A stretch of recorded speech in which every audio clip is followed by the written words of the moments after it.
Welcome to Caseback Watches. My name is Tim, and in this episode I'd like to show you a watch which can serve you well as an all-rounder.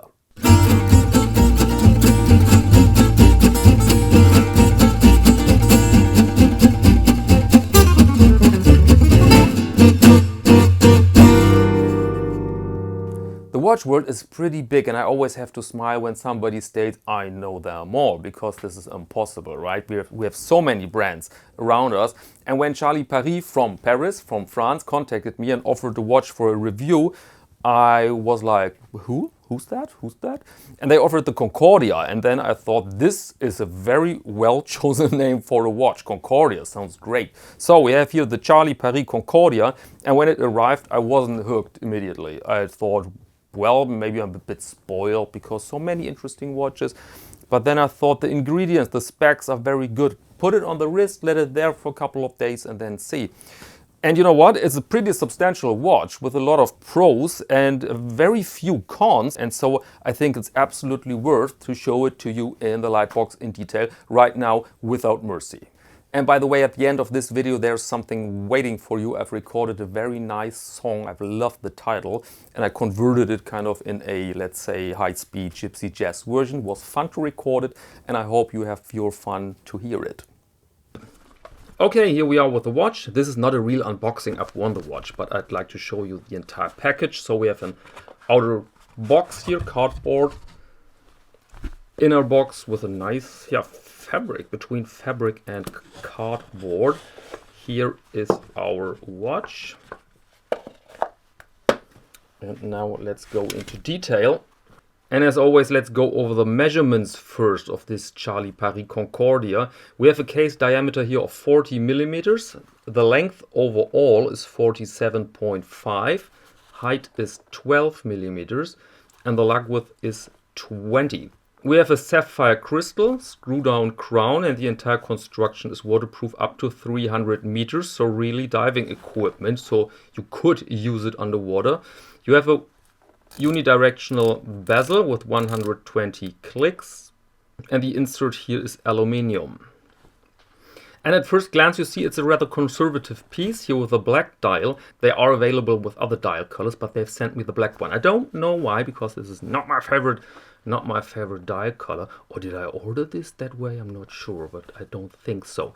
So very conservative and uncluttered dial. You see nothing super fancy-wancy, but everything is very solid and extremely legible, of course. You see here generous amounts of lumes, very conservative hands, this nice little square there on the second hand, well integrated date. I know this is arguable, other people don't like it, they want then a black date wheel, but for me personally this is fine. We have a good looking logo there, the Charlie Paris, and here's the statement 300 meter waterproof in red. Very attractive case back. I'd like to show you here the South Pole, because here it is in form of an engraving.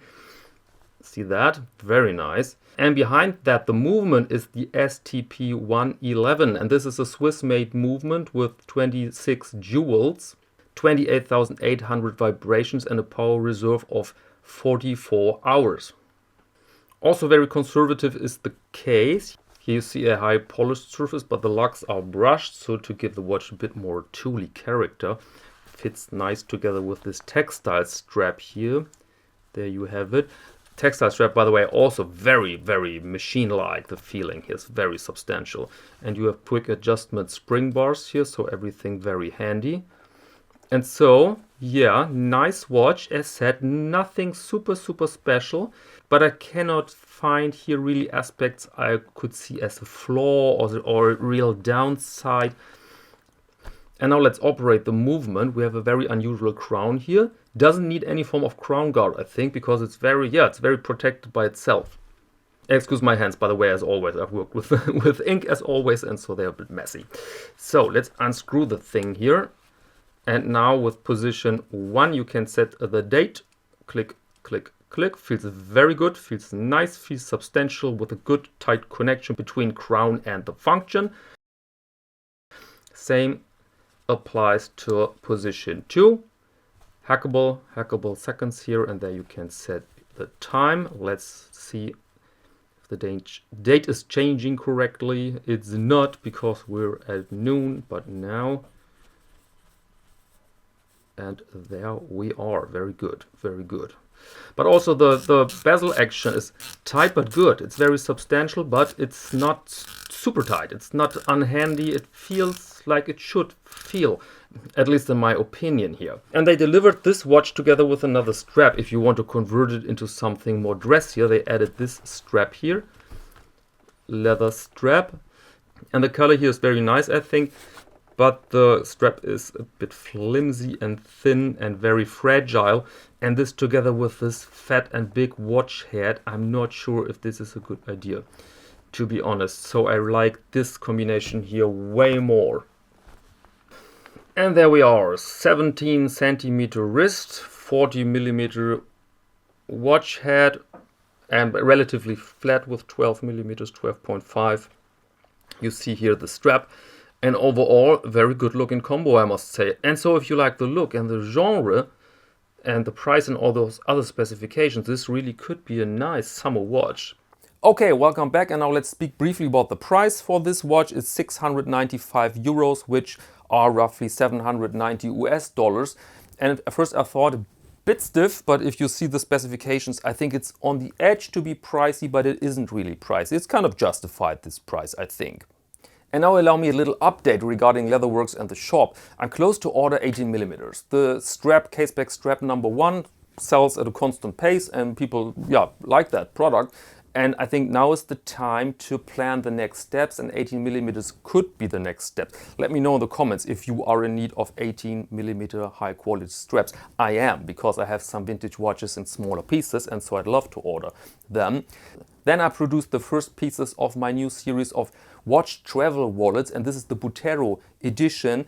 And I've managed to buy very fine leather from Italy, tanned by the tannery Concordia Valpier. And they really make the Mercedes-Benz for vegetable tanned leathers. Very nice product, very nice hides, very expensive.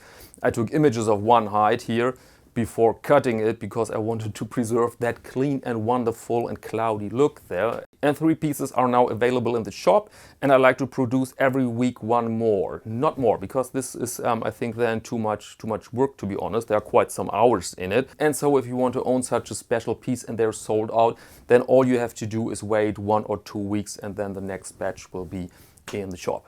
Last point here, I wonder if it might be a good idea to produce a little tutorial how to remove scratches from high quality leather items, or at least diminish them a bit, because there are some methods, they are very simple, very useful. You can do it with things you have in your household, so it's not a problem. And I don't speak here only about my products, of course. You have other products, high quality leather items at home, and sometimes it's a bit, then you think, this scratch ruins the piece. And in most cases there is a solution for that. So if you think this could be helpful, then let me know in the comments, then I will include that in one of the next videos.